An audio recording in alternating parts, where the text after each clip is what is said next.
Hey guys, welcome to the WWE Podcast, and this is going to be your official 2020 Money in the Bank preview and prediction show. I've got Zach Smith with you. You guys know him from NXT, reviewing the NXT shows here on the WWE Podcast every single Thursday. So, a familiar voice, and we're going to get everything started right after this. Hey guys, not because you need to, but because you would want to.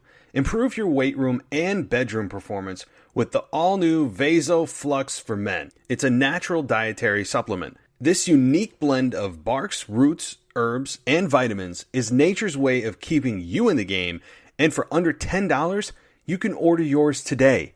Just visit Youth Fountain Laboratory at youthfountainlab.com, that's youthfountainlab, all one word, .com, or call 1-800-853-7856, that's 1-800-853-7856. Welcome to the WWE Podcast, the most passionate and authentic wrestling analysis on the web. We've got you covered with every Raw, SmackDown, and NXT show, giving you a no bullshit opinion. We know you love wrestling. We do too. So let's get this show underway. And that's the bottom line. What? 'Cause Stone Cold said so.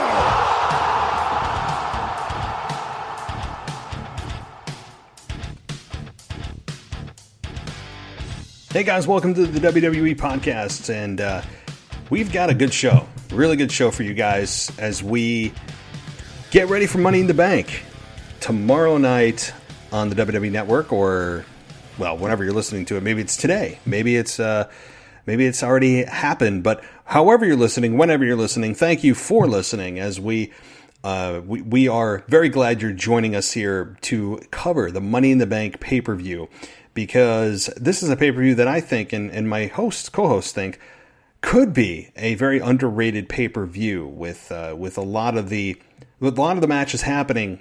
Some of them seem like locks, but are they really? Right? I mean, are they really? And we get into that. The possibilities. Say, for example, Braun Stroman joining Bray Wyatt. Is that actually possible? We get into that. And of course, the heavy favorites for both the men's and women's Money in the Bank ladder match. We discuss whether or not they're actually favorites. Could there be an outlier of who could win that match? And Zach and I cover that in depth. So you guys will enjoy this show. If you guys have listened to this show before, you've listened to our NXT review, you know and have heard Zach before, and I think that you'll enjoy him here, as we don't agree on everything, and that's what's great. We can't have people always agree with everything. It doesn't create for a very interesting show, and that's what Zach brings to the table here. And so you guys probably famously know from our sparring session over the Bray Wyatt Firefly Funhouse that I was basically in a handicap match with in the WrestleMania review with him and Mary against myself. I don't know if I really could claim victory there, but I certainly kicked out of a few finishers that they were able to hit me with. And I think they hit me with a few finishers. I kicked out, but then I went up the ramp and went backstage. I think that's probably the equivalent of what happened in that debate. It was it was a pretty hot and heavy, but that was several weeks ago, if you're interested to hear that WrestleMania review. Okay, well, guys, thank you once again for joining me on this show. We are here 7 times a week with 7 different shows, including some quick hits that I'll be doing in the near future. Maybe even tomorrow night after the Money in the Bank pay-per-view goes off the air. We'll see. You can also follow me on Twitter during the show at the WWE Podcast for my in-time or real-time thoughts on some of the things going on. So hit me up on Twitter. You can also send me a voice message on real WWE Podcast at gmail.com if you want to get your audio question, comment, concern, whatever, to me at the Real WWE Podcast at gmail.com email address, and I will get you on the show. So you can also, if you want ad free, many people don't like ads. I get it. Head on over to patreon.com/WWE Podcast, and the entire library is ad free. So how about that? But anyway, I hope everyone's doing well. I know things are crazy right now and continue to get crazier. And we hear lockdown end dates, and then those dates get pushed back, but the then they reopen, but they're not really reopen, and it's just bizarre, right? This whole world we're living in is just crazy right now. But hey, we're here for you to escape from that, and so is Money in the Bank. So let's get into it. I'm not going to waste any more time. Let's get into Zach and myself as we discuss the Money in the Bank pay-per-view and give our preview predictions, and of course talk a little bit on the front end of some other stuff going on, including Orton and Edge, that program being renewed, among some other things. So yeah, it's Money in the Bank preview and prediction, but you guys know the show. If you listen, you know that we go on tangents and talk about other things. That's just the way it is. So here we go. Let's get to the preview and prediction show with Zach. I'll be back on Tuesday with your Raw review and your full Money in the Bank review. So get ready for that. That's going to be a big show Tuesday. And in between, probably quick hits. So lots of audio coming your way. Thanks, guys. I'll talk to you soon. All right, guys. Welcome to your official 2020 Money in the Bank preview and prediction show. And today, really tonight, as we record this, I've got a host with me. You guys may recognize his voice. He is the NXT reviewer on the WWE Podcast. It's Zach Smith. Zach, it's great to have you here. Thank you so much for joining me tonight to discuss Money in the Bank. Thank you very much for having me, Matt. Sorry in advance, ladies and gentlemen. You can't get away from me. I'm everywhere you listen to. It's good to be back. I'm real excited. Yes, you cannot escape. For those that are just like, although to be fair, I have not heard any of that feedback. So if those are people that are out there, I haven't heard from them. So that's a good thing. So maybe you're quietly angry right now. Who knows? But Zach, thanks for joining me. It's great to have you here. As I said off the air, we're in roughly week 7, depending on where you are in the United States, of our lockdown journey that we're all on together, as millions of people are starting to lose their minds. And I hope everything's going good in Florida. You mentioned that, beaches are starting to open, which is great. And are you adjusting to this whole new life that you have now? I definitely didn't have a choice to adjust. I feel like it helped because, and I mentioned on the show that I did last time that I work at a grocery store, so I am a quote-unquote essential worker. So work didn't slow down for us at all. As a point of fact, it got busier, not only because people were buying toilet paper and soap and things like that, but because if you can't go anywhere, a lot of people were just going to hang out at the grocery store. And so it's helped me kind of adjust. And like my wife works a couple days from home now and then goes into work. It's definitely been a weird adjustment. I've always been a homebody anyway, but as soon as you now can't go anywhere, and when you do, you're kind of scared of somebody not wearing a mask or like somebody being sick, they don't know about it. It's been a weird adjustment period, but as far as work goes, it's been about the same, just a lot more masks. Yeah, that's fine. I did forget that. Yeah, you're in a grocery store, so for you, like you said, it's just more masks. You have your wife home a couple of days a week, and it's become a social gathering for people at grocery stores. Like you said, it's one of the few things that are open. And and I actually, just before I started this show, I just came from the grocery store. I had to pick up a few things, and you look at that person that doesn't. There was like one person in the store that didn't have a mask, and you're looking at them, and you're like, you a-hole. Like, you just look at him, you know what I mean? Like, you are what is wrong with you? And it's required as you go in the store. It says, like, on the store you have to have a mask to come in, and it's crazy. Like, there's arrows in the aisles. You can only go certain ways and walk certain directions in the aisles, and the self-checkouts, like, a full aisle deep of people just to pick up stuff. It's nuts. For you, you're one of the very few people that don't have a new normal. It's just I guess it's normal, but just more, like you said, masks in your wife's home. But so let's get into wrestling, because that's why people are here. They're here to listen to us discuss Money in the Bank, because that is coming to us tomorrow night on the WWE Network. And don't forget, guys, it's Mother's Day tomorrow, FYI. For those that you may have forgotten, go pick up your damn flowers or cards or whatever. Forget. Yeah. Why do you think I was just there? So go and don't forget about that. But after you do that, and you have dinner with mom, if you can, maybe virtually, or if you want to take a chance, you can go to mom's house or she can come to yours. Don't forget, obviously, Money in the Bank tomorrow night, but let's start getting into what's going on in WWE right now. We'll get to the preview in just a second, but Zach, I guess before I give you any talking points, how are you enjoying WWE as a whole right now? I mean, NXT excluded because that's a different topic, but just the main product, SmackDown and Raw rosters. Are you starting to adjust to this no audience live thing? Does it rear its ugly head at times, and other times you forget? I mean, and beyond that, are you enjoying the storylines that are going on?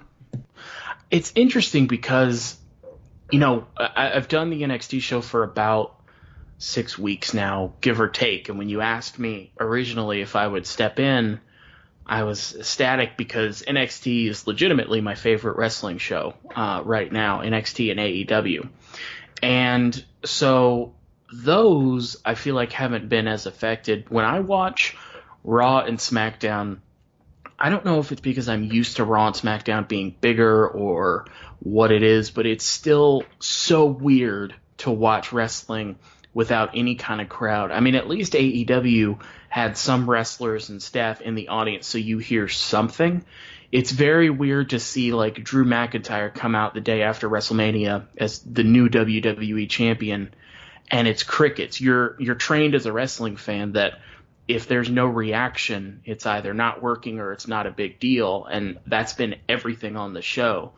I've been adjusting to Liv Morgan making the most of it, Zelina Vega making the absolute most of it. I've gotten used to that part, but I don't think I'm ever going to get used to wrestling without a crowd. Like it just feels wrong and feels like never what we were supposed to do. I don't know that I'm ever going to adjust to it. Yeah, the audience, you could argue, is the biggest character on the show. I mean, 100%. It's like taking the soul out of the show, and as much as you try to ignore it at times, and there are moments that you forget, or even large chunks of moments where you're just like, it's not so bad because the promo's been that good that you don't need to necessarily look for that audience reaction. You can just kind of feed on your own emotions. But the large majority, I would say, it's been a glaring hole, and they've done their best that they can. AEW, to their credit, I think have created a better presentation because 100%. They do have at least some bodies in the audience to make noise. And when there's nothing, and you can hear Michael Cole through the camera at the desk, it's just because then you know that the wrestlers are hearing it. It's just weird.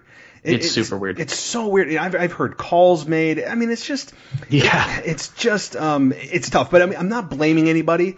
I'm not. This is obviously at the fault of nobody. But the majority of the time, it is not a great look. It's hard to watch at times.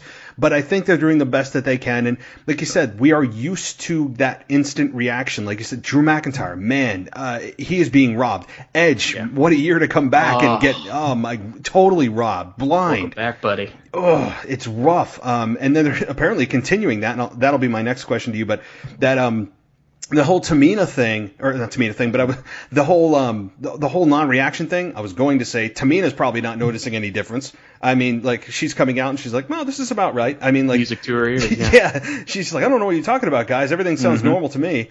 But this is an unprecedented time. I don't know how much longer we're going to be. There's rumors of Florida like doing a 25% allowance for fans if they still social distance. But that, I don't know. I mean, you live there. Have you heard anything regarding maybe loosening a sports venue, even in a very limited capacity? Yeah. A lot of times you'll hear people make jokes about Florida and people from Florida. And just to be clear up top, all those are true. We're all insane. This is an insane place. This is a place that made that donation, and then all of a sudden they're an essential service. And yeah, there have been rumors going around that they're looking for ways to start opening things back up and still be quote unquote safe. So we were talking about it before the show where they're opening some of the beaches, but you can't sit on the beach, but you can run or walk on the beach as long as you're moving. They're definitely making a slow roll to try and open more things up, as, media wise and everything. It hasn't been as bad as, say, you guys up in New York, but there have been rumors that they're looking to open up some venues for essential businesses, which WWE would fall under.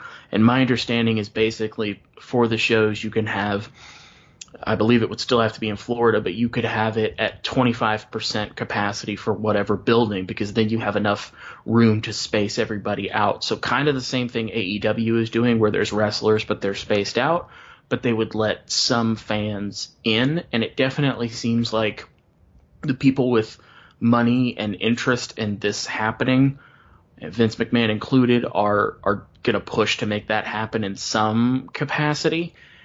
I would definitely prefer it over, no fans, and you're going to have those fans sign waivers. And I know that's why AEW was talking about their event at Daly's Place, and they might be running more there. It's insane. But yeah, I mean, everything that I've heard is that they're slowly trying to open it up, but they can't just allow, 10,000 people into a venue packed. You'd have to do it that way.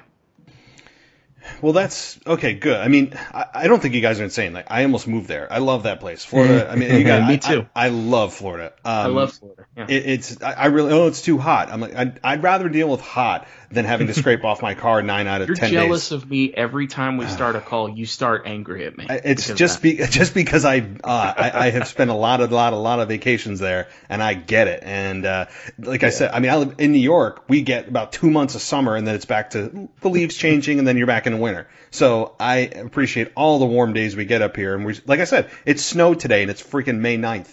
So it's just absolutely insane. So you being mad at New York weather and being a little bit mad at me for Florida weather is maybe my favorite part of this podcast. Well, you'll get it every time. Don't worry. That's, I mean, again, you could make a case either way about, they should open, they shouldn't. The fact is, if you're going to still mandate social distancing, you can do it with 25% capacity. There's enough space, as you said.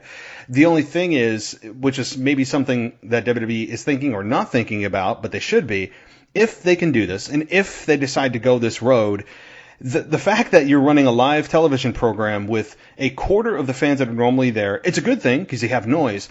But with only 25% of the people there, people that shout things that you may not want on a live feed are much more pronounced than if you had a full building, and they're more muted by just regular noise going on. And so you got to be very weary of the fans there that want to scream maybe profanities or take advantage of the fact that their voice is much more has a much more carrying distance than it normally would.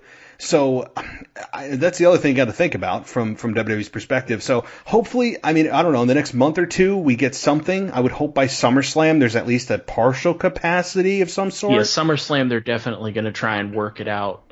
From what I've heard, they're definitely trying to work something out by SummerSlam, because the whole marketing of SummerSlam is always the biggest party of the summer, and that's going to look super lame if they're not even have anybody there, because they haven't changed any of the sets. They haven't made it look any different. So you have to at least have some people there to have something.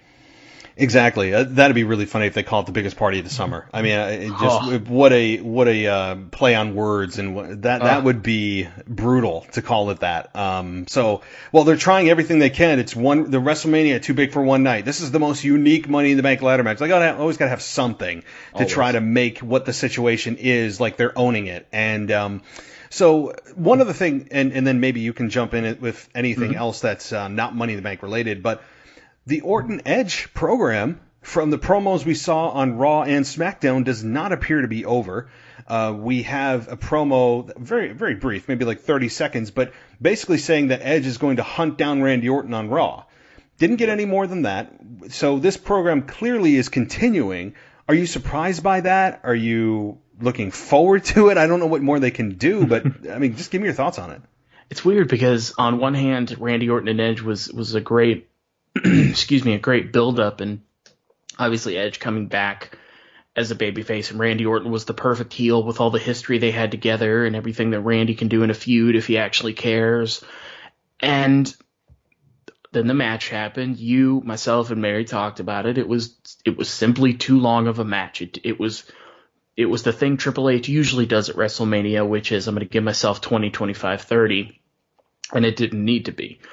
The weird thing is that, number one, traditional wrestling logic dictates that if a babyface wins the first match in a feud, that feud is over. If the heel wins, then the babyface has something to come back from. Or if the babyface wins the first match, usually the reason that you would have another match is the heel initiates it. So Randy Orton would do something else. He already attacked Beth Phoenix, so I don't know what he would do. Break into Edge's house. He's done that. But it's weird to me that Edge, in storyline as a character, came back, had a beef with Randy Orton, had this match at WrestleMania, whooped him up and down the Performance Center, and then decided, a few weeks later, I'm going to come back on Raw and hunt him again. I guess from a character standpoint, it could be an I'm not done with you thing yet, but you already did a last man standing match. Where are we going from here? I don't know. Yeah, I mean, you started at 100 miles an hour doing the last man standing. As you said, typical wrestling logic would say singles match, then maybe a cage, then you go to a Hell in a Cell. I mean, it doesn't always have to be in that order. Of course, you can mix and match the match types. But usually, you start at point A, go to point B, and point C. Now, with Randy Orton and Edge, you had to go 0 to 100 because it was building to WrestleMania. You couldn't make that a no DQ match, a straight up wrestling match like they did with Randy Orton and Triple H 10 years ago. And when Triple H broke into his house and threw him through his own living room window, and it was just a straight up singles match at WrestleMania. I'm like, why? Crazy. Why put handcuffs on yourself doing that? So they couldn't do that. They did the right thing in making it a last man standing. Just the biggest culprit here, the biggest heel, is the coronavirus taking away the audience, because we wouldn't have got a backstage marathon of just beating each other with inanimate objects. It would have been, I think, a classic, and both men got robbed for all of the amazing build that they did for weeks and weeks and weeks. It was the best thing on Raw. We couldn't wait for Mania. They both got robbed. So now, like you said, we're moving on. We go on to Money in the Bank, and we go past it now because this is obviously going to be a post-Money in the Bank program that they start and probably go to SummerSlam, I would think. Because I don't even know what the pay-per-view in June is. I think it says to be determined. So I don't even know what the June pay-per-view is. So the logic would say SummerSlam. But as you said, why is Edge going after Randy? That's how it was presented to us. What does Edge have left to do? I mean, he already did exactly what everyone wanted to see him do. So I don't know how or why they positioned it that way. We'll see. It's just very strange. It's not logical from, like you said, face and heel type of dynamic. It's like, you did what you did. We all were happy with how it ended. Unless there's fans in the audience, I mean, what more can you do? I don't know how they ratchet this up more. Do they do it? I mean, I don't know if a cage match is more. That's kind of a lateral. I don't know. I don't know what they do. I really don't. Do you have any idea what match they could go for next? Clearly, they're building to one. Clearly, they are. And what you can't do is have a singles match now. So you would either have to do a cage. I would have said Hell in a Cell, except they have that as a pay-per-view, and they use it very sparingly. So maybe they can use a Hell in a Cell. Unless they're going to do unless they're going to do an Edge, I'm not done with you yet, street fight, I want to beat you more. It would either have to be something like that. There's no reason to do a steel cage. There's been no outside interference. So it would have to be something like a Hell in a Cell or just a no DQ or something like, because what you can't do is it just be a singles match now, because now the stakes are lower. So I would assume it's going to be no DQ or Hell in a Cell. I think would be good for the build that they've had, but I don't think WWE is going to want to construct a Hell in a Cell with everybody that's required for that right now, and they have their own pay-per-view for it. Probably not, and this is the downfall of having just Hell in a Cell built into the schedule, which I've ranted on many times. It makes no sense. No sense at all, and it waters down the whole concept. But this would be a perfect program for it, would be Hell in a Cell. This is so deserving of it. But, I mean, if they don't have it in a true arena, I don't know if it physically would fit safely into the Performance Center. I mean, that thing is good point. I didn't pretty think damn about big. That. Yeah, right. So, that's a good point. I forgot how big a Hell in a Cell is. It's big. Well, what the hell do you do then? I don't know. I mean, unless they're really rolling the dice that they think they'll be in an arena by August. I don't know. That's a big role, man. So maybe they just don't specify. They just kind of go, we'll have something in mind. We'll do something. If it's Hell in a Cell, and we'll know that a few weeks out, we'll build to it. So I think that they don't know. So yeah, to me, Hell in a Cell, but you can't do it in the Performance Center. I don't think physically you can. Maybe. I haven't measured the height and width of the Performance Center ringside area to determine that. But I think it would be pretty hilarious to see a massive Hell in a Cell in such a small arena. But I don't know. We're probably talking about something they're not even going to do because Hell in a Cell is part of the pay-per-view schedule anyway. But it's just, again, when I saw the promo, I'm like, what? Usually they should have, if they had flipped the script and said Randy's going to hunt down Edge, okay. I mean, that would make more sense because Randy's looking for retribution after what happened to him at WrestleMania. So I don't know. I don't know what to make of it. I'm looking forward to it because these two work so well off each other. But it's just a little weird. So I don't know. But it's the equivalent of you and I getting in a fight on this podcast, and I get the better of you in an argument. Just, grab something out of the air, Bray Wyatt, the Fiend at WrestleMania. If I just, embarrass you on a podcast, and then we hang up, and then I go on Twitter and say, I'm not done with Matt yet, and then we get on another call. Why is it my initiative as the person who won, or Edge won, to go back for another match? If you were going to do that, it feels like you could have just had a singles match at WrestleMania. It still would have been Edge returning, still would have been a great build, and then you can do the last man standing at the next pay-per-view, whatever, SummerSlam. But it feels weird that Edge is the one that's like, I'm coming back, and it's Randy again. You're listening to the WWE Podcast. We'll be right back after this short break. Hey guys, not because you need to, but because you would want to. Improve your weight room and bedroom performance with the all-new Vaso Flux for Men. It's a natural dietary supplement. This unique blend of barks, roots, herbs, and vitamins is nature's way of keeping you in the game, and for under $10, you can order yours today. Just visit Youth Fountain Laboratory at youthfountainlab.com. That's youthfountainlab, all one word, .com. Or call 1-800-853-7856. That's 1-800-853-7856. Welcome back to the WWE Podcast. Let's get back to more great wrestling audio.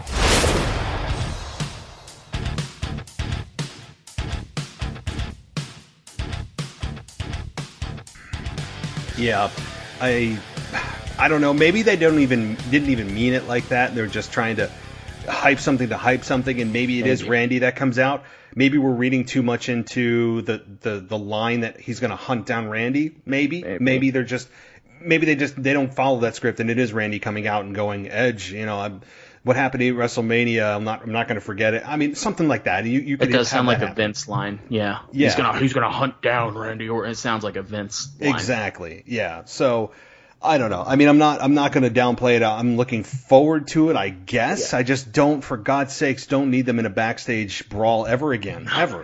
Ever. I mean, man, what a flop for Edge's return. And we all love Edge. I think we all do. I had like chills in my body when he returned at the Rumble. It was one of the best moments I've seen in maybe 10 years. Absolutely. It was amazing. And then you get that, and it's man, I don't know. So, all right, before we get to Money in the Bank, anything else that, just kind of a high level that you wanted to touch on that maybe we won't during the Money in the Bank preview? I don't think so, because it was funny because the only thing really going around the news, was the stuff with Roman and Vince that I touched on at the beginning of the NXT show I did just a couple days ago. That's really been what's kind of taken over the news.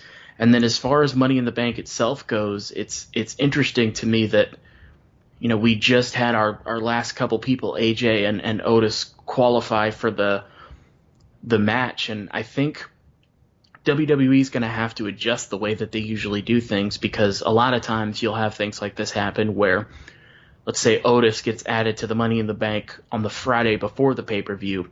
that works if you're going to do the pay-per-view on Sunday, but I always think about it in terms of they've already filmed it. So what happens if Otis gets hurt in the match on Friday and is very clearly hurt? Like, I feel like WWE's definitely going to have to adjust the way they do this, because I feel like wrestling's not ballet and something could happen, or if they test positive for COVID on the day of and now, couldn't be in the match, but they're on TV. It's a weird kind of jumbled situation we're in. Yeah, I'm totally with you. I don't know what, and again, the ending to SmackDown I just want to touch on. You know what? SmackDown had its high points, and this isn't a SmackDown review show, but when WWE has the wrestlers at the end of the show fighting over something that's not even real, like they're going up to the briefcase, fighting over a ladder to go up to basically a meaningless briefcase to have a symbolic moment that or get in the heads of their opponents that this is what I'm going to do tomorrow in 2 days. Like I don't get that. I'm not following how a ladder is suddenly incapable of holding Otis, right? Apparently he is stronger than steel, right? I mean, you have to be kidding me. The average ladder, I looked it up. The average ladder, because I wanted to know, because I'm thinking Otis is what? They bill him at $275, right? I think so, $275. Yeah. So the average industrial step ladder can hold 375 pounds, right? So you have to be. Otis was the only one on the ladder, and this is a total capacity. So you have to be kidding me that Otis takes one step. So basically, half of his weight gets put on there, and then the ladder, both of those rungs snap. I mean, so if they're going to play that up, and he's suddenly too big to climb up the ladder, it's just nonsense. Why are they even playing that up? Vince McMahon saw this guy and goes, oh, he's got to wear tank tops. It's going to be hilarious with his belly hanging out every week. He's got him eating cheese, or he's got to eat. I remember for weeks playing him off like he's like a fat buffoon that is good in the ring. He's got that charisma, but he'll never be a top guy. He's kind of a comedian, and he's proven obviously to be more than that. But you can see exactly how Vince sees him, and it's a damn shame. I mean, look at Yokozuna, right? I mean, look at Yokozuna. Look at the Big Show. Did anybody ever talk about his Vince McMahon framed Big Show in a way that was like, oh, he's big and fat? No, they didn't. No. So I don't know. I mean, I'm tired of the weight issue being put around Otis. I'm just tired of it. It's super weird. And for the record, this man researched industrial ladder weights for you guys. I'm serious. He didn't even know if he was going to be able to bring that up today, and he did that for you, and that's why he has his own podcast network, right? That's why he hires people like me, because he's doing research over here. Damn right. You're damn right. I looked this stuff up because I look at this anywhere else. Where do you get this? Never. No. See. And it's funny to me that they portrayed him as just this big O, because you're right, with Yokozuna and the Big Show, they were always presented, well, in Yokozuna's case, he was presented very seriously. When he tagged with Owen Hart, there was some comedic stuff in there, but he was still a serious character.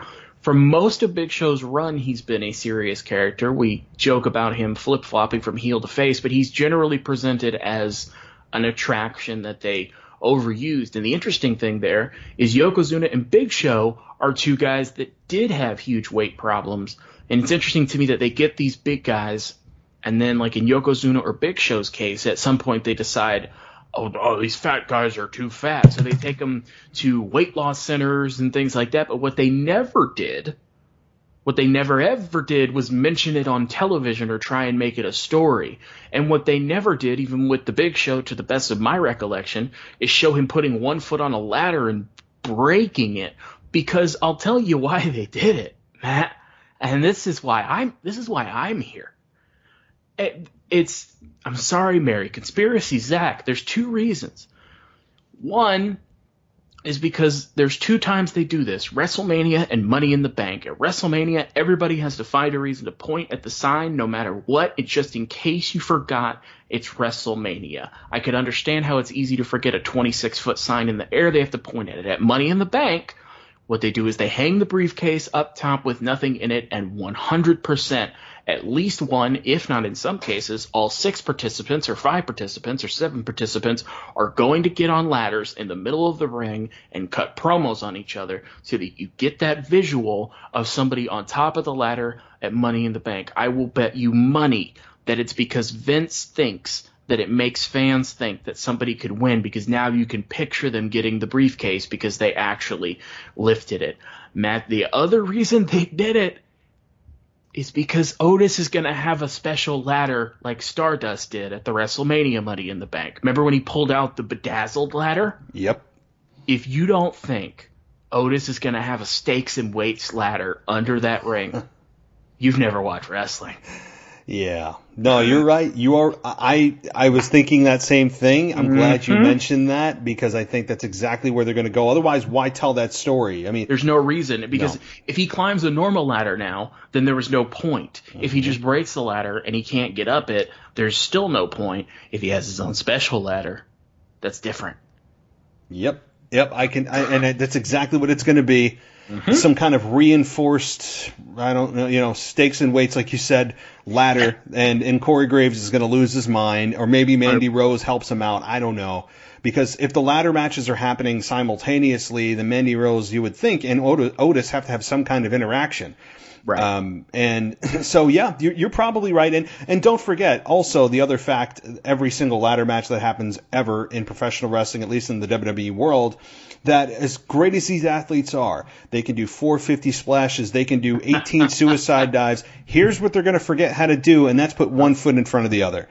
Because they can't climb a ladder quickly, right? I mean, they're all in mud. They cannot climb a ladder quickly, and I get it's to add to the drama, and I'm fine with suspending the disbelief on it. I've just kind of been like, throw up my arms.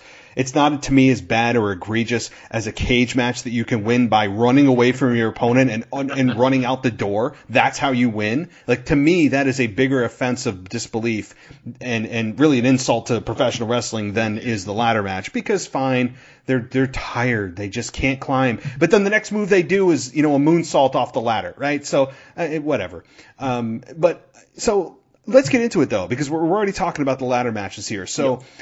Let's get into it, and I'll start at the bottom here. I'll start at the SmackDown Tag Team Championship Fatal 4-Way. New Day versus The Miz, versus The Miz and John Morrison, versus the Forgotten Sons, and Lucha House Party, newly on the main event scene. Boy, the tag team division's getting thin. I'm going to toss this to you, Zach. Any idea who could win this? So it feels like there's only 2 teams that could win. Feels like New Day could win and retain because it's the New Day. And frankly, I love New Day. I'm never going to be mad at them winning. Also feels like we've been pushing forward the Forgotten Sons. Now, obviously Lucha House Party was added because, one, they're just added and they don't have any tag teams. Boy, it sure is a shame there's not a tag team that just got their release that could have been really great in this spot if they just used them as a tag team or something. But there's nobody like that. So Lucha House Party's added because they're going to add a lot of excitement to it. They're going to add a lot of aerial stuff to it. Miz and Morrison just lost the titles. I don't see the point in flip-flopping it back and forth, but as I say that, it's WWE, so that's probably the most likely outcome. My initial thought was that the Forgotten Sons were going to win, because it feels like they want to do something with the Forgotten Sons, and they haven't figured out what to do yet. So I'm torn between the Forgotten Sons winning it, which I think might be the right move. This is one of those things you can only do when there's not a crowd. We don't talk a lot about the fact that there are advantages as well, because not once since they formed have the Forgotten Sons gotten any kind of reaction from any kind of crowd ever. I don't think it's their fault. I think it's the fact that they're just dudes from Sons of Anarchy coming into the ring, and they're not that exciting. So if you're going to put the titles on somebody that you don't think would get that reaction, this would be the time to do it. So I'm torn between them and the New Day. That being said, the last time, Matt, you and I did this was for the Saudi show, and we both laughed and said, there's no way Goldberg's going to win. So, what the hell do we know, Well, that's just it, right? I mean, yeah, you bring up our Goldberg deal and how he could never win, and look what happened. But yeah, the Sons of Anarchy is a pretty good analogy when it comes to these guys. We don't know a whole lot about them, but to your point, WWE is really just able to do whatever they want without repercussion from the fans, or booing when they're supposed to cheer, or cheer when they're supposed to boo, and all that nonsensical crap that they like to spew on us. And really, the only backlash is on social media, which is that really a great gauge at times? Maybe not. Right. Like, social media can be very toxic. We know that, and people just pile on. So who knows if social media would be true to life in terms of a crowd reaction. So they could just do what they want. There is no better time to do that than do it now. But with the ratings really starting to tank, I mean, I don't know if people would be turned off by this.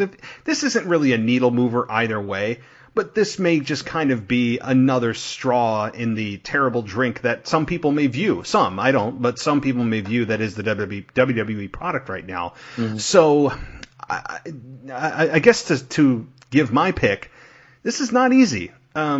I don't think Lucha House Party, although this is the first time I can ever say that there is the biggest chance of Lucha House Party winning in their entire careers, and it would certainly shake things up. I don't think it's ready for the Forgotten Sons, but like you said, they have been on a winning streak as of late since their debut, which is what you do just strategically. Pro Wrestling 101, when they debut, they just win. I mean, that's just what happens. Yep. New Day, I'm a little bit neutral on New Day. I don't hate them. I don't love them. I'm just kind of like it's New Day. The Miz and John Morrison, I don't think needed at this point. I wouldn't even have taken it off them since prior to WrestleMania, but that's another story. I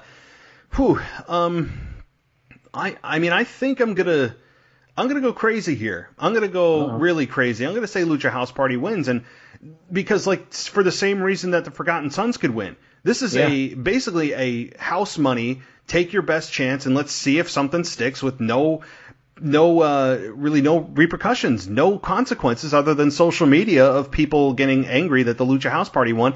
The Lucha House Party have been a total joke for many, many, many months, and for them to just burst on the scene last week and get a victory over New Day, that was a big deal. And so I think Lucha House Party wins this. I wouldn't put money on it, but Lucha House Party wins. I think it'd be a nice change of pace.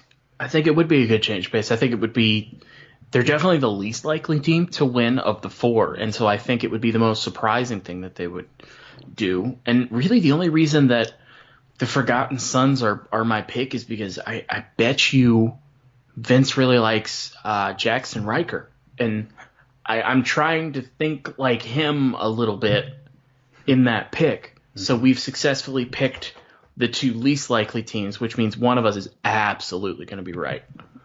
I think you're right. Yes. I mean, there is really nothing to lose here. No. Nothing.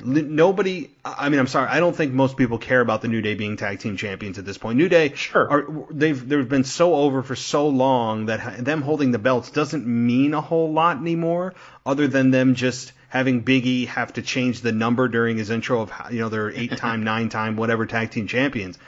I think it would be. The only thing I would say is I think Lucha House Party is a little more exciting than the Forgotten Sons are right now. Yes. It would go from babyface to babyface, but it would still be an exciting win, and people going, "What? The Lucha House Party?" Mm-hmm. If you put it on the Forgotten Sons, people are going to say, "Who?"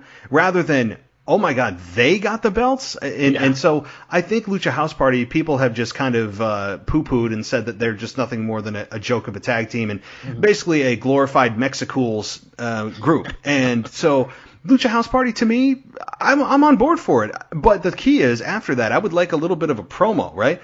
Give us promos from them. Don't just put it on them and give us nothing. I need substance after the win. But again, I'm getting 2 steps ahead of myself, so we'll see. Yeah, definitely, if they do win, I think it'll be a cool moment, but we definitely need to hear from them and know them better. The only reason that they've been a joke is because they've literally put no effort into you getting to know them. It's the same reason you don't care about the Forgotten Sons. It's the reason you do care a bit about Miz and Morrison because you know both of them, and it's the reason you definitely care about the New Day. It's not necessarily the performers, it's the time that you put into them. And if you put it on Lucha House Party, I've always liked them a lot. I've always thought that they could be in more serious situation than they are, and if you want to do that, this is your chance. I know that Vince doesn't care about tag team wrestling, but you still have to have some. And if you're going to have them, you might as well do something with them. And this is a chance to do it. I think you said it. Yeah, this is the opportunity if you're going to make it, put it on somebody different and new, and do it with the team that people at least know who they are, right? And have to just redefine somebody they already know, but they know are really good in the ring. And it's that lucha libre style that people, I think, are very, I think, open to, especially in today's style of pro wrestling. So, all right, well, you got the Forgotten Sons. I have Lucha House Party. I hope one of us are right, because I don't need to see New Day's champion. Miz and Morrison got really flat really quick after losing it. So, yeah, I hope one of us are right. Okay, SmackDown Women's Championship, Bayley versus Tamina. Again, I'll let you go first on this one. Thanks so much.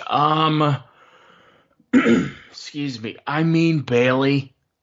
I mean, this is one of those, it's the same thing. They've never put anything into Tamina. She's always been the bodyguard for somebody, or the strong silent type. She's always been put into stupid stories. She's always been put with Nia Jax, who's my least favorite wrestler, so she got some of that by osmosis. What she's doing now is the best stuff that she's done, because she's actually gotten a chance to show personality. And the funny thing is, she hasn't really gotten to show a ton of it on television. It's been on social media where she's going through it. We'll talk about Lacey Evans later. She's gotten a chance to do it too. But Tamina's really had a chance to show that she actually does have a personality and can use it, and has put herself on a higher peg. But there's no way she's going to be women's champion. It seems clear to me, at least, that she's put in there as a wrench between Bayley and Sasha. Those times that Tamina super kicks Bayley, but Sasha just stands there and stares at her. There's dissent between them. It seems like we're telling a longer term story between Bayley and Sasha, and Tamina is one of the steps in that. I see no universe in which Bayley doesn't walk out of here as women's champion. I'm with you. This one is just a lock on so many levels, and I hate to say that, because sometimes I say that's a lock, and look what happens with, like you said, with Goldberg, right? I said that no way Goldberg wins, and on a much different level, of course, but it happens in matches like these that look so obvious. You would think that maybe Vince would pull one over on you, but I don't think this is the case here. This would make next to no sense to have Tamina win. I think the story here will be Bayley cheating to win, but it's going to be, like you said, she is going to be that next divider for Bayley and Sasha to get them to that next step that we all know is ultimately going to be Bayley versus Sasha for the women's championship. And I'm fine. I'm on board with it. I've just kind of really just let myself go with the fact that their whole story of Bayley and Sasha is the most convoluted mess that I've ever. If anyone ever was to seriously go back and just plot it on like a graph or bullet point it or a flow chart, I'd love to see a flow chart on this of their story. It would be the most. It would be a big disaster. So I've just kind of absolved myself of that thinking and just go, okay, this is a clean slate. They both returned as heels. They've done a decent job. Bayley's starting to come into her own. We're starting to see some divisiveness, and I think Tamina could be that next step for these two. In whatever fashion, I haven't really thought of that level of detail, but no way Tamina wins. Just it, in another world, maybe, or at least if Bayley wasn't champion for so long, maybe I'd give her a run at it. As a shock and awe type of champion. Sure. And so Bayley, especially with Tamina getting the victory over Bayley this week, ain't going to happen on Sunday. No. And so Tamina, if it was straight up one-on-one and no help, Tamina would beat Bayley, but there's going to be maybe help from Sasha or having her Bayley use the ropes or some kind of trickery, which I'm fine with. I think Bayley as champion is starting to get under my skin in a good way because I want to see someone take it off her. Exactly. To be clear, we are similar on this. Clearly, I really, really like Bayley as champion, and I've loved the story they've been telling with her. She's one of those people that I never saw as a heel because of the character that she was, but she's been a fantastic heel. And same way as like Gargano and Candice LeRae on NXT, where you never saw it, but once they did it, they really took to it. It became great heels, and this is a great way to shine Tamina up, make her look strong. You can tell the story of, if you hadn't cheated or if Sasha hadn't helped or whatever happens, I would have beaten you one-on-one. But this Bayley-Sasha thing is like the other world anti-universe mega powers exploding, where we just keep doing it and it's not good the whole time. But that's clearly what they're building to, and she's not losing it to Tamina. No way. I don't see a story for this. There's just none. There is nothing. And to your point about the whole heel Bayley, yes, I think as time goes on, she's gotten better. I think at first, like you said, people didn't know how to react because, and I don't think she did either, because she was not open. I know that she did an interview, I think it might have been a year or two ago, that she would never want to turn heel. Right. And she wouldn't even know what to do. She wouldn't want to break the girls' hearts or whatever. And WWE turned her heel. And I applaud WWE for doing it and sticking with it. And I think that as the weeks have gone on, the months have gone on, she's starting to become much more comfortable in that role. So I think even for her at first, it was just a huge difference. And trying to adapt to what that heel Bayley character would look like, she's, I think, starting to identify what that is. So yes, I'm enjoying Bayley as a heel and her chicken, what type of moves, and using Sasha as a bodyguard of sorts and taking the hits when she needs to. It's been good, and I'm on board for a long Bayley run. Maybe, and again, we all look at SummerSlam as the next destination, but that's really the next time I could see her losing it. And but yeah, the whole Lacey Evans thing too. Did you have comments on that? I did. It just excuse me, the same way that Tamina's really gotten to show character because she took it upon herself to do it on social media.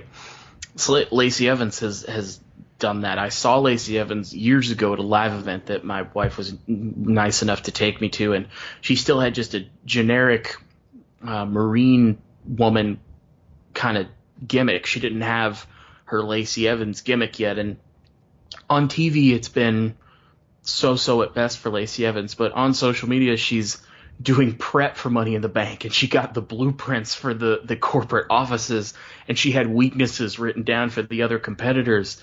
It's interesting to see people like that when they're left to their own devices. You forget with this system that I don't think works creatively in WWE, that these are really creative people, that when they get a chance to do something outside of it, I know Lacey Evans isn't winning, but it makes me want her to win because she's going over blueprints and writing down that people get winded easily and to take them down at the knees. And Tamina's been able to do the same thing, and I feel like it helps the performers to be able to show that different side. That's exactly what social media has done. As often as we may say that it's been killing the business, and let's be honest, it's at times absolutely just destroys any believability that it has left, with like heels and faces, and they're having drinks and smiling and hugging, and it's just I mean some of that stuff still is not my taste, but something like this, it can show what that person is capable of beyond the micromanagement of what creative and what Vince McMahon has for this character. It shows that these people can do other things beyond just what they're told to do. And with Lacey Evans, I know she's on this kind of like Rosie the Riveter type of like character. That's, I think, what they've built her around is Rosie the Riveter. I mean, she even does the pose. Yeah. So I get it. She's a strong woman. She's independent. She's military. I get it. But I'm not against it. But it's just like, okay, I see what you're doing. It's Rosie the Riveter, but give us something more. And I don't know what that is with her. And we'll get to her match in just a minute or two. Yeah. But I don't dislike Lacey. I like her in ring. Her in ring style. She's gotten much better since she debuted, and especially with the match that she had with who was it? Baron Corbin against Becky Lynch and Seth Rollins last year. Yeah, she's gotten better since then. And I don't know. It's just, I think the whole environment of WWE, it's stifling creativity. And I think that with the recent layoffs of 40-plus employees and independent contractors and so forth, that it's even going to be a tighter type of control, and also have people be a little bit more afraid to bring things up for the fear that they could be, reprimanded in a way that ends up terminating their contract. So that thing is a whole other discussion, but I think people are honestly afraid to bring that up, and they just kind of do what they're told in general. They have, and this has been a thing since Jon Moxley, at that point Dean Ambrose being on the Steve Austin show that they did on the network, and that interview went haywire, and Steve has talked about that being a regret of his, and him basically saying, I wish guys would take more chances. And whenever Cena's interviewed, he says that guys have to not be afraid to fail and go out there and do what you want to do. And I think that that's easy to say when you're at the level of a John Cena, or you're the level of a Stone Cold, and in an era where that was important and that was not frowned upon. But for people in WWE in 2020, not only do you run the risk of going out there doing something that gets over that they just don't like, see Zack Ryder, see Daniel Bryan before they were forced to, see a lot of people, see Damian Mizdow. Not only do you run the risk of that, and I've done a few of these on the NXT podcast, I would frankly be afraid to look at somebody the wrong way at backstage, because apparently people are getting fired for no reason in a multi-million-dollar company. What I'm certainly not going to do is go out there and just do my own thing, because I know that WWE doesn't go with an idea that's not theirs. And if you start something big, yeah, maybe you'll get to a point where the fans demand it, like Daniel Bryan, but especially in an environment like this where there are no fans, you have no backup, you have no safety net, and clearly WWE has no problem with throwing you out on your butt for no reason. Yep. Yes. And even if you go out there and you do something that does work and it gets over, like you said, who knows for how long? And once it eventually fades out, which everything does, the WWE will probably look at you and say, you know, that you can't be trusted because you went out there doing something that you weren't supposed to do. Mm-hmm. And look at where you are now. But where could you have been if you just did what we told you to do for the last month or whatever? You know, so I think it's a lose-lose. I mean, like, it's so easy to say, oh, just go out on a limb, you know, do this, and this. Yeah, if it was 1998, I mean, but that's not the environment now. And so I don't blame anyone for not doing that, because if it was my livelihood, I wouldn't take a risk either with that. I might, like, I don't even know, like you said, like looking at somebody wrong. Yeah. But if I had an idea, I would just bring it to the office. Like, if it gets shot down, I'd be like, well, at least I brought it up. I'm not going to go on air and you know, go into business for myself and take a huge risk for my livelihood. And so I totally get it. It's not the wrestlers. It's the environment, the culture in WWE, which we're not just speculating. This has been verified time and again by wrestlers who have left, most notably Jon Moxley, who had one of the best post-WWE interviews with Chris Jericho that I've ever heard in my life. I mean, it validated everything that the fans thought was going on backstage. So, I mean, I loved it, and that's exactly why people don't take chances, and I don't blame them. Not at all. And if the store that I worked for had the same policy as WWE, and I had to come home one day and tell my wife, hey, I got fired, and she said, why? And I said, it's because I wore a blue shirt instead of a red shirt. Like, I'm not taking that risk, because if something doesn't work out and it's their idea, they're more likely to try something else. But if I go out there with a blue shirt instead of a red shirt, and then I don't get over it, they're just, like you said, going to say, well, if you just worn the red shirt, they're going to release me or do nothing with me. And I'm just not taking that chance. It's not worth it to do it, because even if it works, even if the blue shirt is better, they're not going to care because it wasn't their idea. Yep, they're not going to care. And I think even if it got over, they would probably say, well, it was just like a temporary thing. Let's go with what the plan was. And now we know we can't trust that person. Mm-hmm. It is just a lose-lose, and it is all on the culture that has been created. So, okay. Well, I think we've said our piece on that. I could go on a rant on that. I mean, just the culture of WWE, and I'm not even in the organization. I obviously don't work for the place, but hearing the post interviews are just the best, because it just tells you, it's an eye into the backstage toxic environment at times that is created, and it's always validated. So, okay, well, moving on. The Universal Championship, Braun Stroman versus Bray Wyatt. Again, I'm going to let you go first here. Is there any chance that Braun Strowman loses here? Doesn't seem like it, does it? Seems like it would be weird for Braun to lose to just Bray. Obviously, Braun wasn't supposed to be your Universal Champion. Your Universal Champion was supposed to be redacted, but he wasn't able to come because he's a selfish jerk who wouldn't show up for Vince, and Vince felt abandoned. See the NXT podcast for that whole rant. I'm going to jump off my soapbox. He won it kind of by accident. But now he's your Universal Champion. They're clearly telling a story between him and Bray and The Fiend. But this definitely feels like something where they're either trying to keep The Fiend, or rather keep Bray Wyatt, in the title picture. Because it seems to me that Bray Wyatt cares about the Universal Championship, but The Fiend does not. It would seem to me that The Fiend cares more about hurting people, whereas Bray Wyatt has like actual tangible wrestling goals. And it would just seem to me that it would be very unlikely that Braun would lose to Bray. If this were The Fiend, I would pick The Fiend. We saw him wrestle once against The Miz as Bray Wyatt. And unlike a lot of people, I actually enjoyed that match. It was more of a story than it was a match. And I'm always fine with that if it's a good story. And The Fiend appeared on the Titantron. So maybe they do a thing where The Fiend distracts him and Bray wins. But I just don't see a world where regular Bray Wyatt, who doesn't have any of these special powers, beats Braun Strowman. They're either going to have Bray lose, he can move on to somebody else, or SummerSlam is Braun and The Fiend, where The Fiend takes it back. But I don't see regular Bray Wyatt beating Braun Strowman. Nope. This is I think a very definitive win for Braun Strowman. And I don't mean a squash. I mean, it's not going to be a squash, but I think it's going to be a decisive win for Strowman.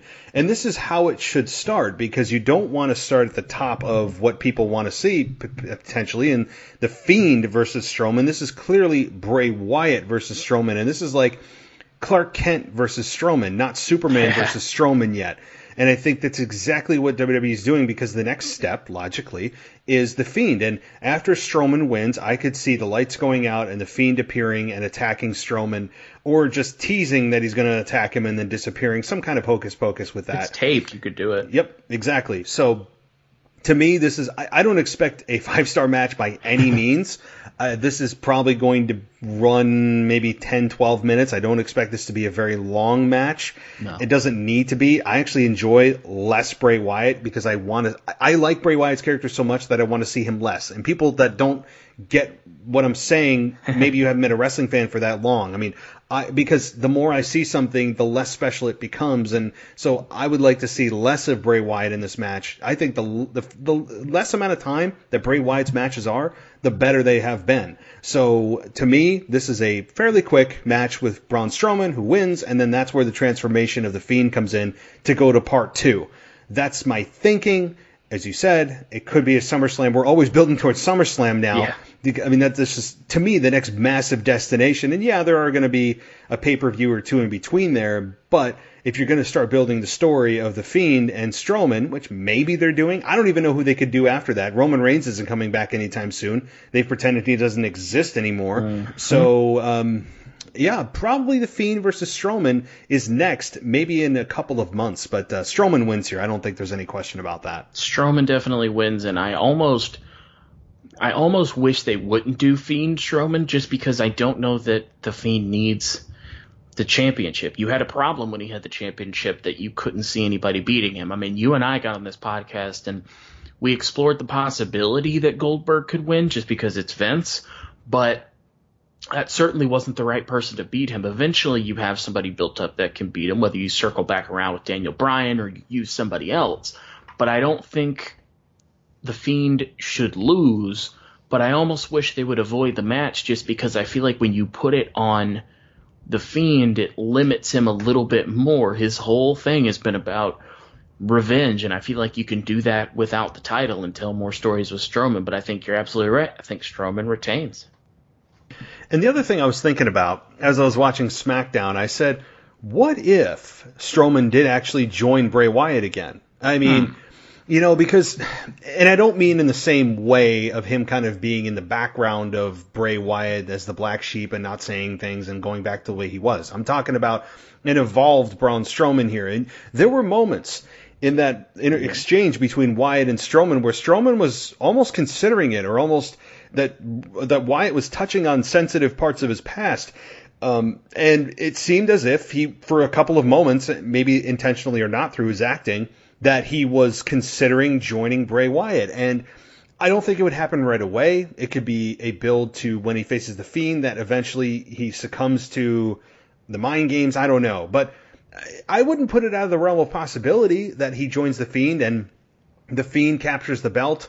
And then you have Strowman being the massive heavy for Bray Wyatt, adding depth to his character. And I mean, it's just a thought. I don't know. It would be certainly interesting. I don't know. What do you think that's even a possibility, or would you be on board for that? I would. I hadn't actually considered it, but I almost, in a way, think that would be the best way that you could go, because thus far with The Fiend, the people that he's faced have either been changed by him, Seth Rollins, Daniel Bryan, or they've disappeared, John Cena, that fantastic match that we all really loved a lot.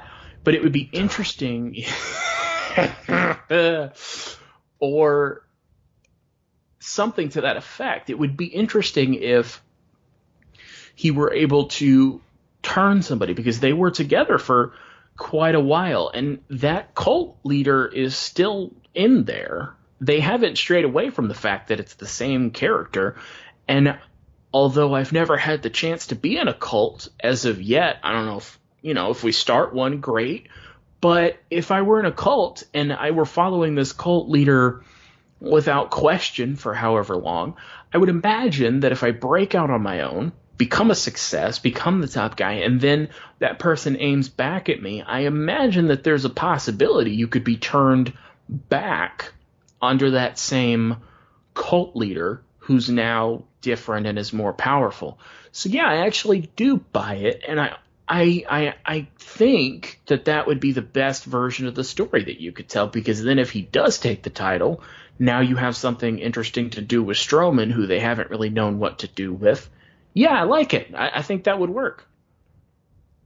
It just becomes a question of, if they go that road, how long does it take for Strowman to go back to his dark ways? And, do they go the long road? Do they play the long game?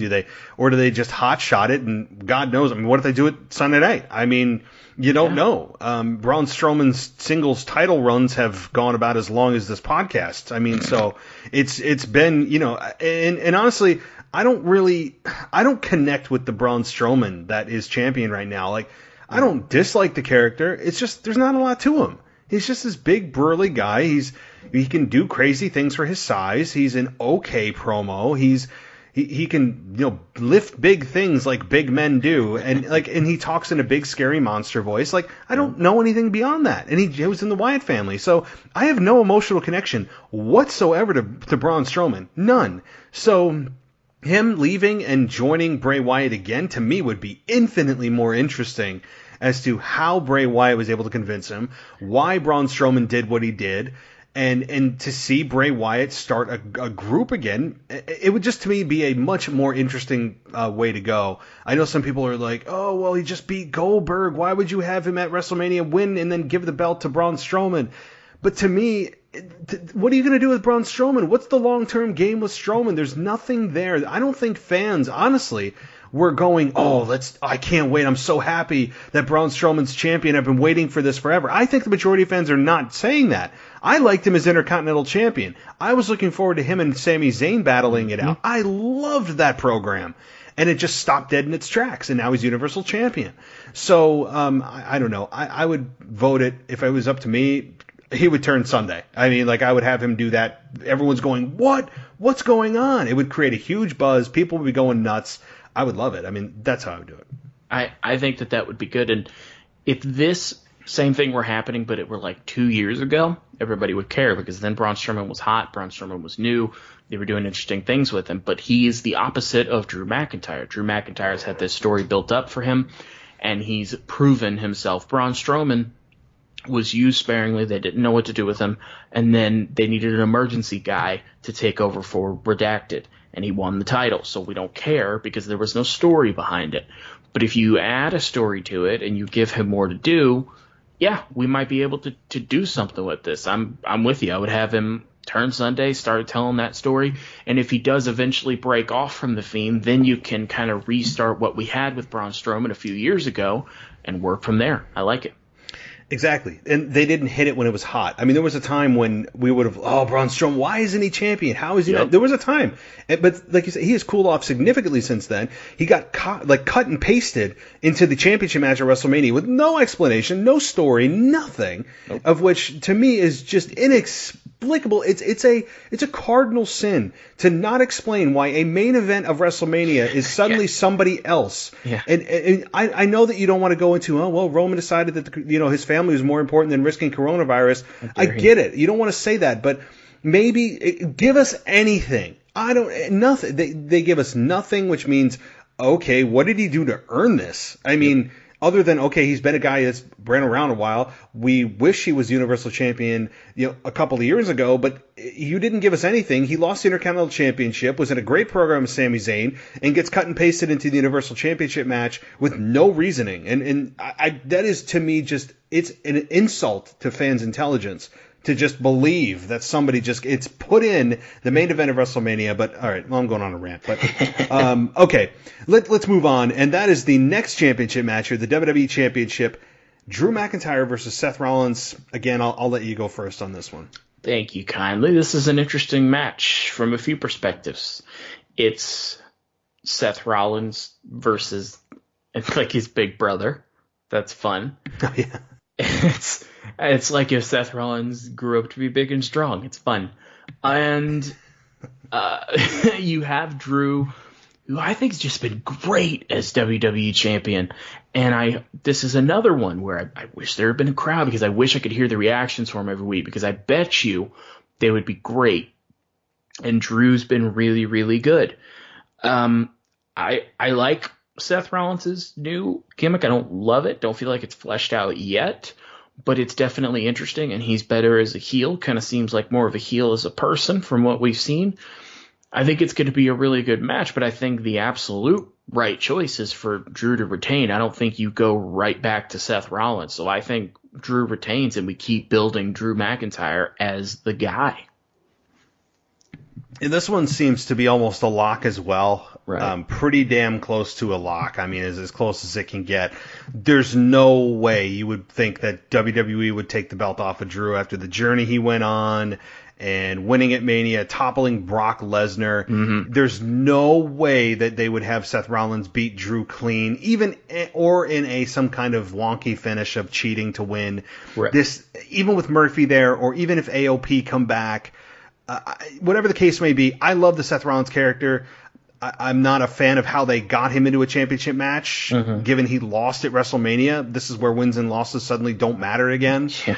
And attacking the champion gets you an opportunity at the belt, although that's just been the way that WWE's booked their championship matches for years and years and years. I mean, it's just stupid. But I love that this match on paper really excites me. I didn't think they'd go to it this quickly. I thought this could easily be SummerSlam worthy, easily.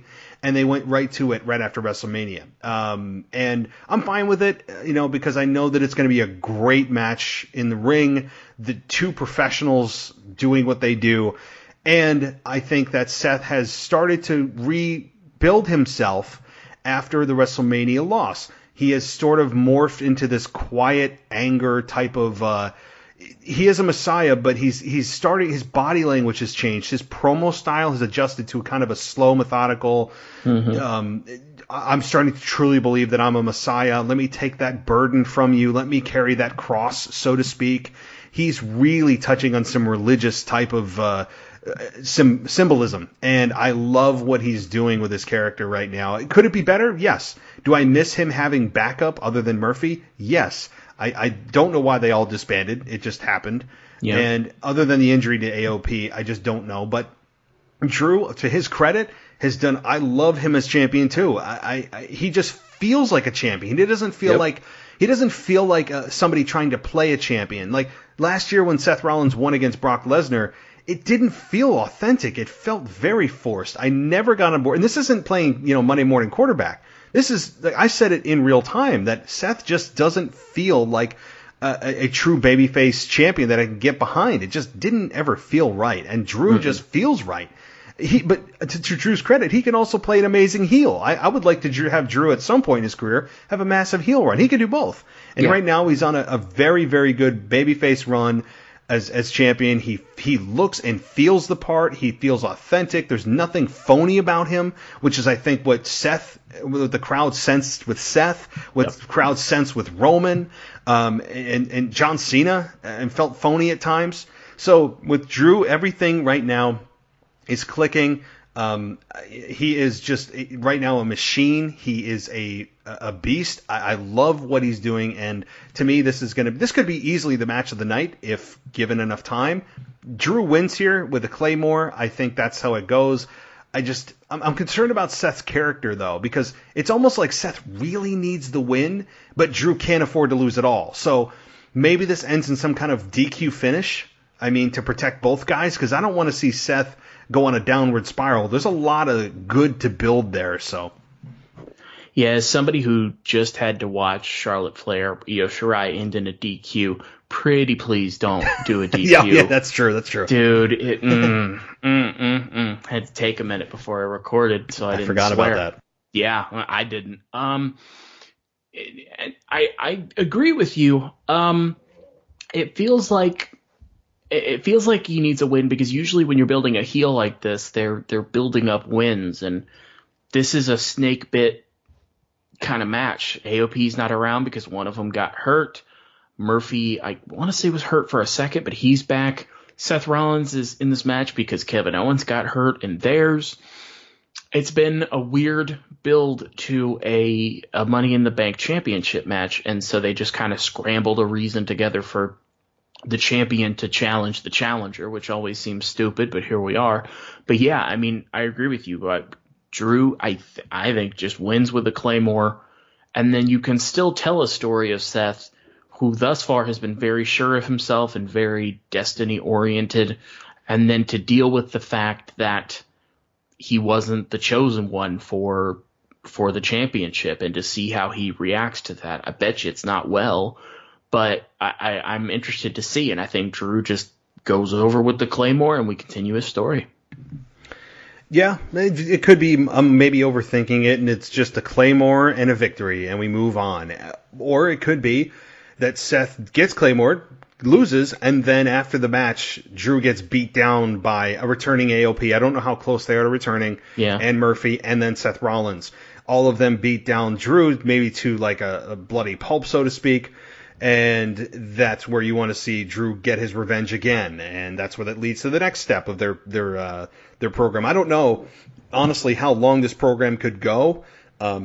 You could stretch it out many months, but I don't know who's next in line for Drew. Right. I don't. That's the key, right? And so this is a program you could stop, do it now, and then come back to at SummerSlam, unless Brock Lesnar decides to come back on his summer vacation and pop in for SummerSlam, which is what he does. I mean, he's a SummerSlam, Survivor Series, occasionally Rumble, Mania, and that's just what he does. So, so I don't know. Either way, just looking at it the very short term, I think this could be a really good match.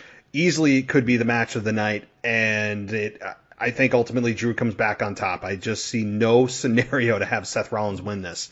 So, no, it's true. All right. Well, moving on here to the Money in the Bank matches here. And I'll start with the women's. I know they're happening simultaneously. Don't ask me why that's happening. But because I really don't want to. I'm trying to conserve my energy. The women's Money in the Bank ladder match. Shayna Baszler, Asuka, Nia, Lacey, Carmella, and Dana Brooke. Take it away, Zach. All right. This is a good group of people in this match. Except that I wish that like Nia had decided to spend more time with her family and not been in it. It feels like feels like Shayna's going to win, and I want Asuka to win. Obviously, an outside chance of somebody else winning because Nia, Asuka, and Shayna have had a thing going between the three of them. But it definitely feels like Shayna is going to win. It feels like she would fit with the briefcase. But I love what Asuka's been doing as well, and so I would love to see her with the briefcase and love to see her back on top. She's beyond good enough to do it. But if I have to make a pick, it's Shayna. Yeah, she's easily the heavy favorite here, just as she was in the Elimination Chamber match, and she just completely leveled everybody. And she could do it again here. They have done a lot of rebuilding of Shayna, breaking people's arms for a couple of weeks, and just being nasty, and this past week saying that she does her talking in the ring. And WWE has certainly put a focus on her, and you could have her. I think she's the most interesting to hold it, simply for the fact of she could hold it over Becky's head for many months, teasing when she's going to cash it in. I think it has to be a heel to win this. I think Money in the Bank matches, I haven't done an actual analysis on it in terms of percentages, but I would love to know the percentage of Money in the Bank winners, men or women, that have been a heel that have won. I would say it is a very, very high percentage, because this match is built for heels to win. Why would you have a babyface that you're trying to build win this match for an opportunity to take advantage of an opponent at their weakest moment? I mean, it just screams heel to win this match, because you would take somebody when they are at their lowest to win the belt. I mean, and you could do what John Cena's done and say, okay, I'm cashing this in, I'm giving you a week's notice, doing this stand-up thing, but that's not interesting. That's not any fun with the Money in the Bank ladder match. So to me, these are two matches built for heels to win. And so, yeah, Shayna Baszler, I think, is a favorite. I think a close second would be Asuka and or Nia Jax. No way Lacey wins. No way Carmella or Dana Brooke win. They are there to just take bumps. Yep. And yeah, I mean, if Nia Jax win this, I could see a world in which Nia Jax wins. I know you're not a fan, but why are you doing this to me, Matt? Well, here's the thing too. I mean, I know they'll never do it, but hey, maybe they want to reinforce the steel rungs on the ladder she climbs, right? I mean, they'll never. And I'm not body shaming. The fact is, she's probably 200 plus pounds. She is, but they'll never say it. But no, she is. Won't. No, she's probably a good 50 pounds away from Otis. Maybe. I mean, really. Yeah, yeah. It's not a body image thing. She's a bigger person, and yep. They tell that story differently with Otis. And on the idea of people who cash in, you're not the only one that can do research. We've had a few winners. We had Seth Rollins, who won it as a heel. CM Punk won it twice. When he cashed in, it was like a heel. Edge won it. He was a heel. Daniel Bryan was a face. RVD a face. Dolph Ziggler a heel. Randy Orton a heel. John Cena, because he needed it. That kid needed something. A face. Alberto Del Rio heel. Kane heel. Sheamus heel. Sandow face. That went super well. Jack Swagger heel. Mr. Kennedy heel. Lost it to Edge. Dean Ambrose was a face. Corbin was a heel. That one went super good. Mm-hmm. Braun Strowman. We've had those are almost all heels, because the way that you cash it in is usually as a heel. It's usually a heel. You're right, and so you're absolutely right. Nia could win it, and I'll make you have me back on. It's gonna be 2 hours of me complaining about that, or. I think it is as simple as Shayna just winning it, or outside chance of Asuka. Yeah, there's I would love to see Asuka. The thing is, though, that after the build to WrestleMania with Becky, and she had a couple of matches with Becky that she lost clean to Becky Lynch, and one of them I think was the rematch on Raw that she lost in like 5 minutes. Yep. And I'm like, what the hell is happening? What is happening to Asuka? Yeah. So I think that WWE has defined her where she is right now, which is a great in-ring hand. She's honestly, as much as I used to hate her on the mic, she to me is annoyingly charming. That's the only way I can put it. You hear her speak, and she's yelling and screaming, and she's being very, very cartoonish in her facial expressions, and it's just embarrassing. But then you're like, but I kind of enjoy watching her just lose it in another language, and then you hear a couple of like English words like easy peasy or like some kind of like phrase that you're like, oh, okay, I know what she's saying. Oh, now I lost you. Like she's just annoyingly charming, and I've kind of just come to grow with her of like I'm just accepting the fact that I'm not going to understand 90% of what she says. True. But I think that based on the fact that Asuka and Becky Lynch has just happened a few months ago, they probably won't be teasing that again simply for the fact that it just happened. So I would say Nia Jax or Baszler based on that. Asuka's an outside, I think, probably number 3 for me now. Yeah. But to me, Shayna is she's a heavy favorite, and she should be a heavy favorite in this match, just how they've booked. It's the less interesting of the two, just because you kind of know or at least think it's going to be Shayna. Exactly. Yep. All right, now we get to the men's Money in the Bank ladder match. AJ Styles, Daniel Bryan, Aleister Black, King Corbin, Rey Mysterio, and good Lord Otis. Any chance, I'll just ask you the question, you can give me your predictions and thoughts. Any opportunity or any chance AJ Styles doesn't win this? Weird, right? Feels kind of like the Shayna thing, doesn't it? I think that there is a chance. I think overwhelmingly AJ is the favorite to win, and frankly, I can see him with the briefcase, and I certainly wouldn't be mad if he wins. But AJ Styles has been WWE champion twice. The outside chance that I think that we have, depending on what they think about him, is Aleister Black. And I think if I can pick a person to win, it would be Aleister Black, because I feel like he was always going to end up being a main eventer. He's too good and too unique not to. But it just depends on whether WWE wants to use this Money in the Bank to elevate somebody, or they want to put it on who's probably going to be the best character with it, which is AJ Styles. We've touched on the fact that it's usually a heel who wins. We contacted our research department. That was like 90% heels. It's probably going to be AJ, but before AJ got added to it, I thought it was going to be Aleister Black. I'm with you. I thought Aleister Black had an opportunity until AJ came out of nowhere, of which, if you read a lot of the websites, wrestling websites like I do, apparently he wasn't happy or overwhelmed with his return, and that they could have done much more, given the fact that AJ Styles was buried alive and his character comes back generally the same. Nothing changed about his character, just kind of like, he mentioned it, that, oh yeah, I was buried, but that was then, and this is now. Well, crazy that he changed. wasn't happy with that, huh? Yeah, I know. It kind of reminded me of what Dean Ambrose, John Moxley, said on Jericho's podcast, of how he was so excited to come back, and he's got all these ideas, and he's pitching into the office, he's doing this and that, and he comes back, and he's just kind of like, he just comes back as like, I've got a lunatic or something. Lunatic in mind. Yes. It's like four different pops, they ruin everything. Yes, that's a yes. So it reminded me of that to a T when AJ Styles talked about how he was not happy with his return.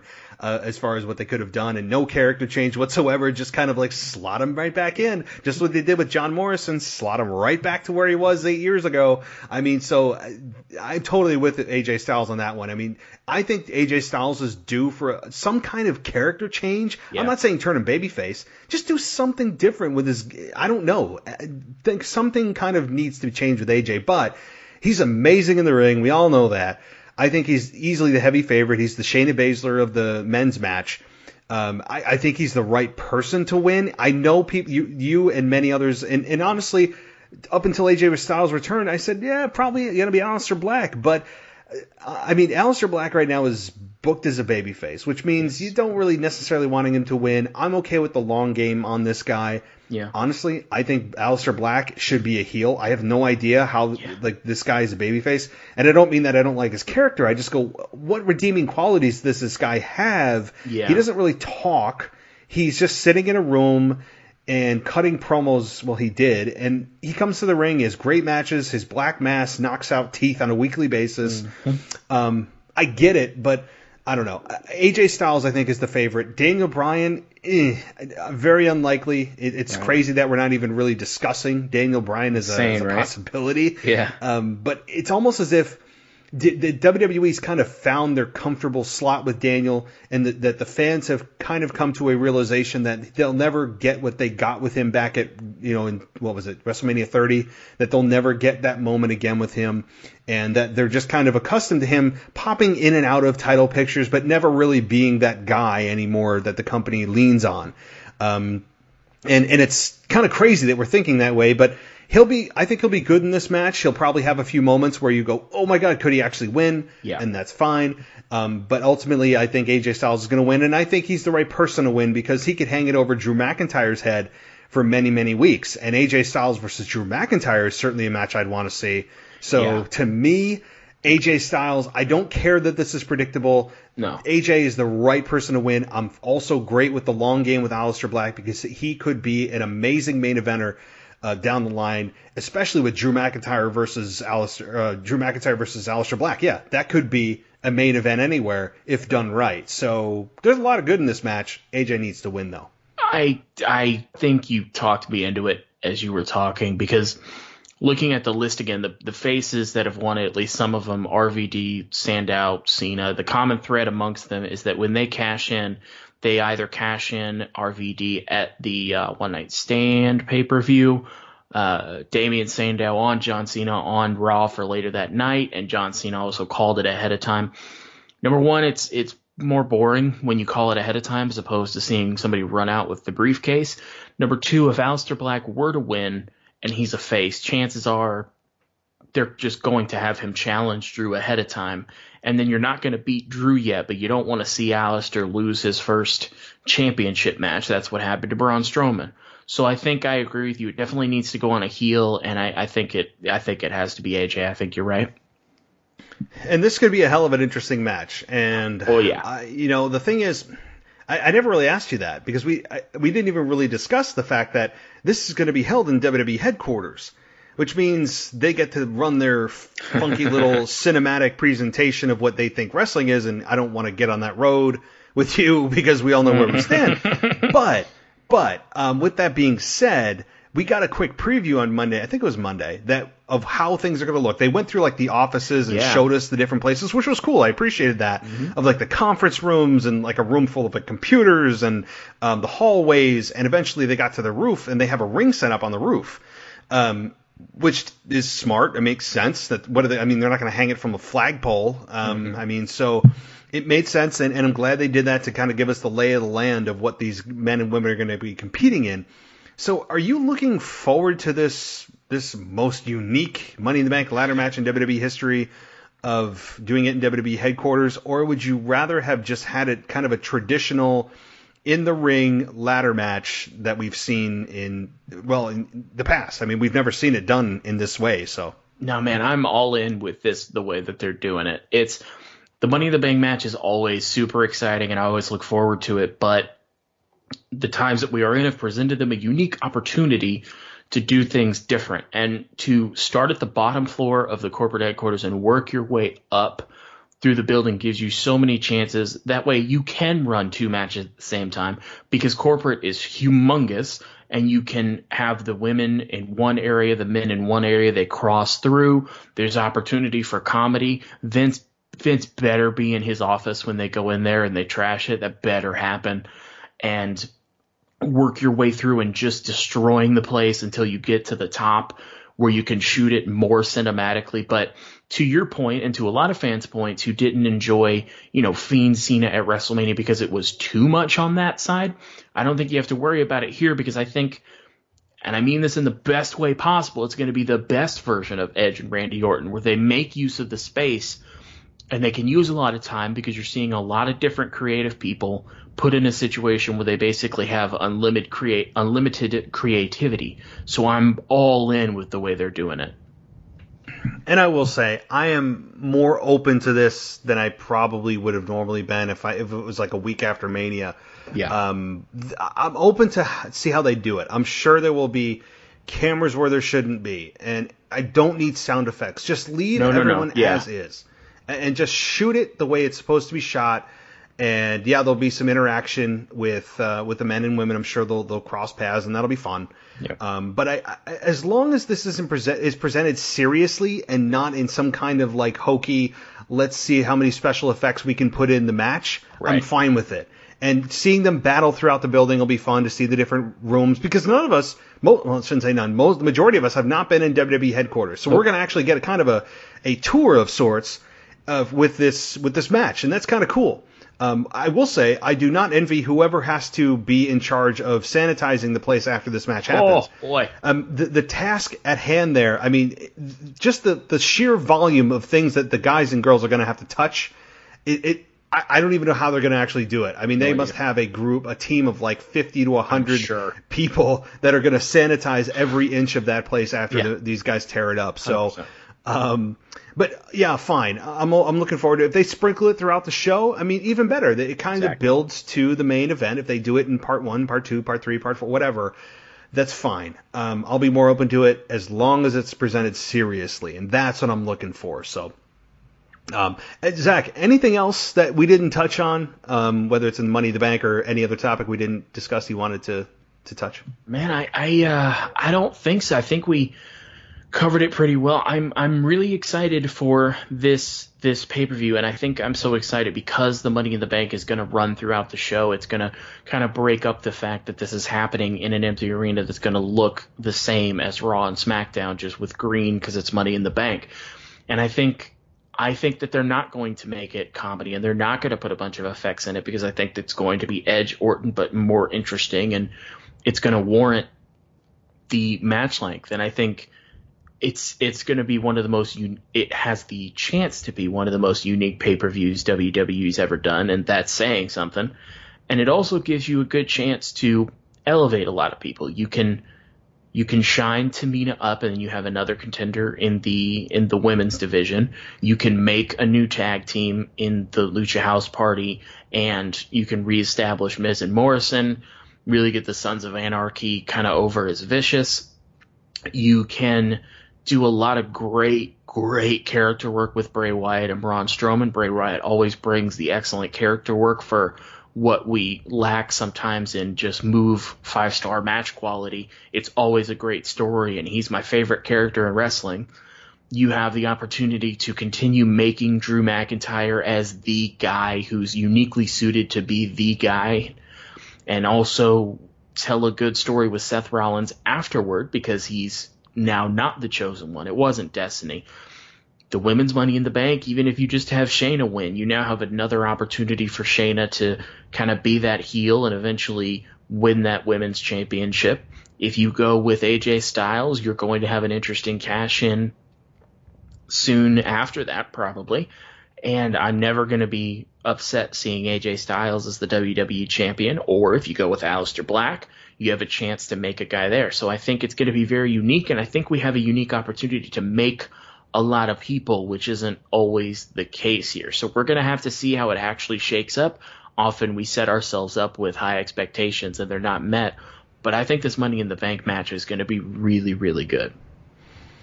You could be right, and that was a nice summation of all of the good things that could come out of all 6 of these matches, of the potential of building new stars, and that's ultimately what we're all trying to do. And what WWE should be focused on is building new stars and maybe see who can come up and take that next step.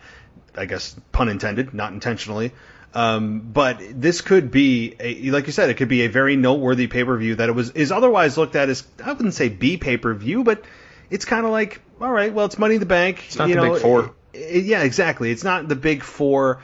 It's certainly not a Saudi show, thank God. So it is a noteworthy match, a noteworthy pay-per-view that is usually focused on, and it's very top-heavy of the Money in the Bank ladder match itself. So if they sprinkle that throughout the show, I think that's a great way to present the match in a much different way than just giving it all at once. And like you said, it takes us out of the arena format. It puts us in a building, so I'm open to that. And it's going to be very interesting to see how they end up on the roof and how that happens, like what happens in the ring and all the different things that happens with Otis. And like, there's a lot happening here. And yeah, I'm looking forward to it. I mean, so very, very good on the summation of that of the entire card. I think that was good. All right, well, Zach, anything else, or if not, you can share your social media with everyone if they're not already following you. That is about it for me. As we have gone over, Matt was gracious enough to allow me to come on the podcast a few times, and we had fun, or I had fun, and he gave me the opportunity to host the NXT podcast here on the unofficial WWE podcast. I say it every week. It's like a dream. Official. Yeah, right. Yeah, for legal reasons. Oh no, like literally legal reasons. I was contacted. Yes. Yep. Oh yeah. Oh, were you really? Oh yeah. Like wow. it was many months ago. They contacted me saying you have to use unofficial and you got to take our logo out. I'm like, I get it. So no, it's a real thing, and I get it. I mean, if it's trademarked. Yeah. That makes sense. And I say it every week. It's a dream come true for me. I get to talk about wrestling each week. I usually go 45 minutes a week. It usually comes out Thursdays, usually in the afternoon, comes up a little bit earlier on Patreon. So for any of our podcasts with any of our fantastic hosts, if you could give it a listen, we're all on Twitter. You can hit us up if you'll rate and review the podcast. That helps a bunch. For me personally, I am Zach NXT. That's ZACHNXT. On Twitter. Any comments, questions, concerns, anything. I've gone back and forth with a few fans. Some of the questions have made it onto the show, but hit me up. Let me know what you think of Money in the Bank. Let me know what you think of what happened on NXT this week and what's going to happen next week, and I'll be glad to talk to you. Zach NXT, ZACHNXT. I'd love to hear from you. Very good. And that's a hell of a Twitter handle. I was thinking that the other day. Like, it's very concise, and it's like, how did you get that? I mean, like, how did no one else think of that? It's weird, right? Because it started as I gave you the wrong Twitter handle on here, thinking that my other handle for another social media website was correct, and it wasn't. And then I just went through the process of trying to change my username, and the first 4 I tried were taken. And I don't know why Zach NXT wasn't taken, but I was lucky enough to jump in and get it. Yeah, I saw that. I'm like, is he like with WWE and I don't know? Like, I mean, don't worry about it, dude. Yeah. You work in a grocery store. Just say unofficial, okay? Yeah, right. Yeah, you're a mole for WWE, right? Worry about it, dude. It's great to have you, Zach. Of course, stay safe. Enjoy the craziness of where you work. It's gonna be that way for, I don't know, many months to come, but hopefully not. So, Zach, thanks so much for popping on, and we will talk soon. And of course, everyone will be able to hear you again in just a few days. So, yes, sir. Thank you very much for having me, Matt. I appreciate it. Thanks so much, Zach. Hey, guys, not because you need to, but because you would want to, improve your weight room and bedroom performance with the all-new Vaso Flux for Men. It's a natural dietary supplement. This unique blend of barks, roots, herbs, and vitamins is nature's way of keeping you in the game, and for under $10, you can order yours today. Just visit Youth Fountain Laboratory at youthfountainlab.com, that's youthfountainlab, all one word, .com, or call 1-800-853-7856, that's 1-800-853-7856. Thanks for listening to the WWE Podcast. Don't forget to subscribe on your favorite podcast app so you don't miss a show, or head to wwe-podcast.com. And for all of these shows ad-free, head over to patreon.com/WWE Podcast. Until then, we'll see you next time.